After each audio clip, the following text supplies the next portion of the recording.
اب میں خطبہ استقبالیہ کے لیے دعوت دیتا ہوں محترم جناب امتیاز احمد مجاہد ایڈوکیٹ صاحب تشریف لائیں اور اپنے مخصوص انداز میں خطبہ استقبالیہ ارشاد فرمائیں۔ محترم جناب امتیاز احمد ایڈوکیٹ صاحب۔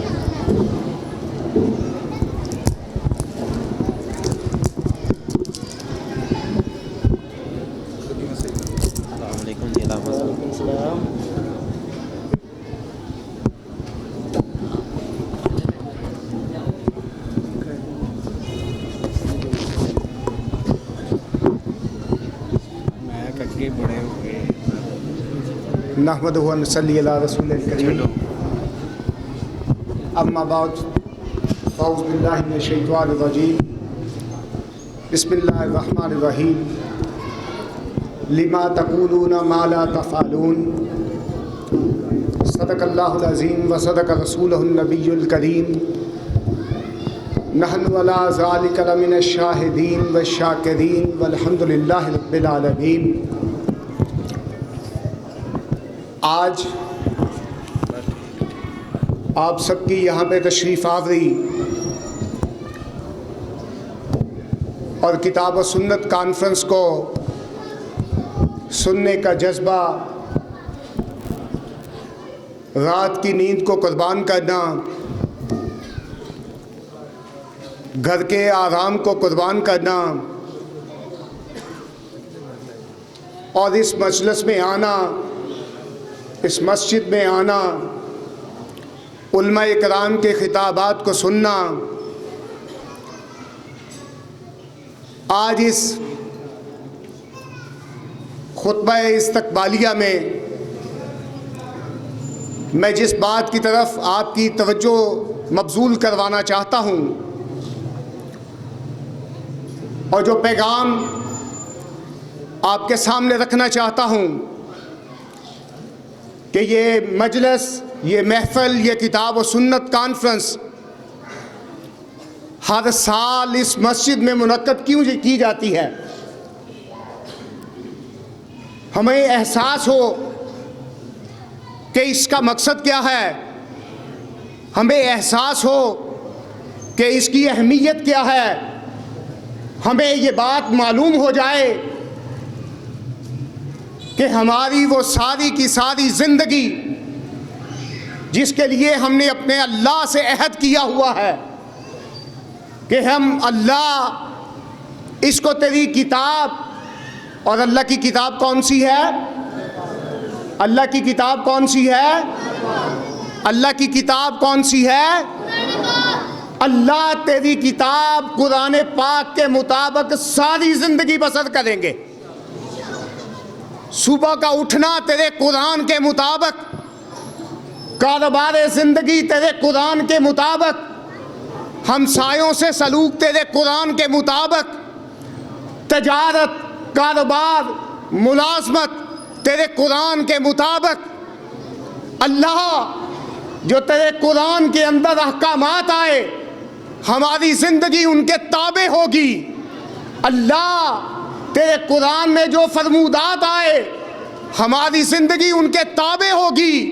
اللہ یہ کبھی نہیں ہو سکتا کہ ہم کہیں ہم مسلمان، ہم کہیں ہم مومن، ہم کہیں کتاب و سنت کو ماننے والے، یہ کبھی نہیں ہو سکتا کہ اللہ ہم تیری قرآن کی نافرمانی کریں۔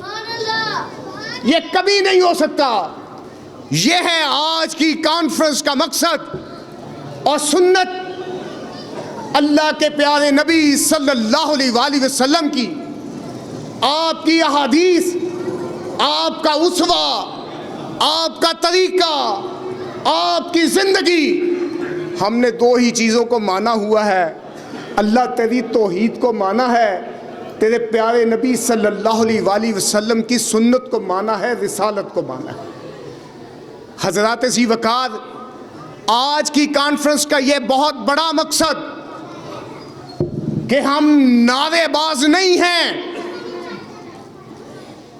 ہم نعروں کی حد تک محبت رسول کا تقاضا نہیں کرتے، ہم نعروں کی حد تک محبت رسول کے نعرے نہیں لگاتے، ہم دل کی گہرائیوں تک اللہ کے پاک نبی صلی اللہ علیہ وآلہ وسلم کی رسالت کو مانتے ہیں، اسوہ کو مانتے ہیں، سنت کو مانتے ہیں۔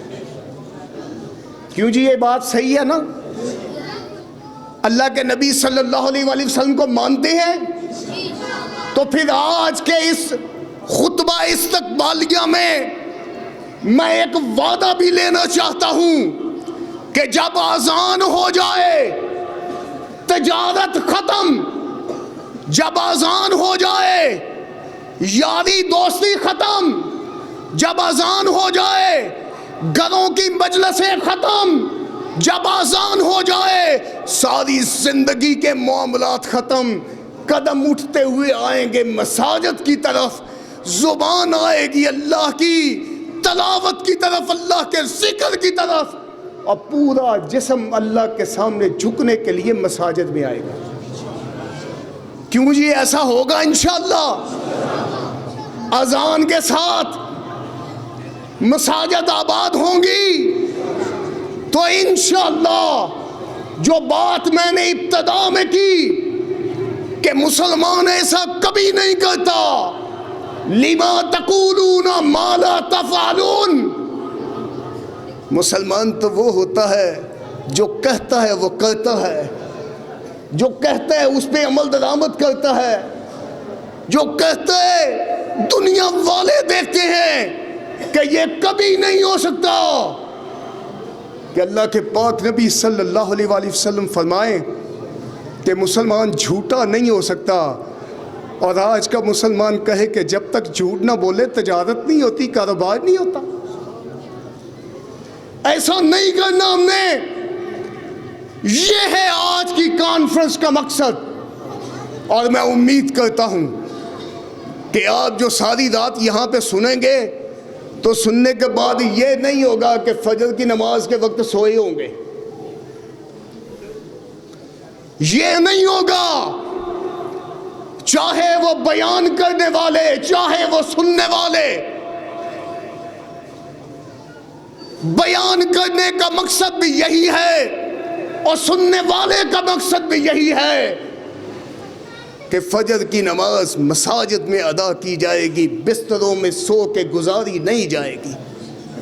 اللہ تعالیٰ مجھے اور آپ کو صحیح معنوں میں ایسی کانفرنسز ان کو سمجھنے کی توفیق عطا فرمائے، اور جو ہم علماء کرام سے سنتے ہیں اپنی زندگی ان بیانات کے مطابق، اور کیونکہ وہ سارے کے سارے بیانات، یہ سٹیج مسلک اہل حدیث کا بیان، یہ منبر مسلک اہل حدیث کا، یہ مساجد میری اللہ کی مساجد جہاں سے کتاب و سنت کی آواز بلند ہوتی ہے، تو حضرات ذی وقار اللہ تعالیٰ آپ کا آنا قبول فرمائے۔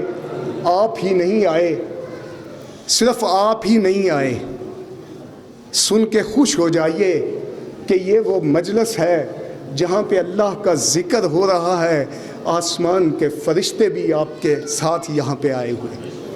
اللہ تعالیٰ مجھے اور آپ کو سمجھنے کی توفیق عطا فرمائے۔ وآخر دعوانا ان الحمدللہ رب العالمین۔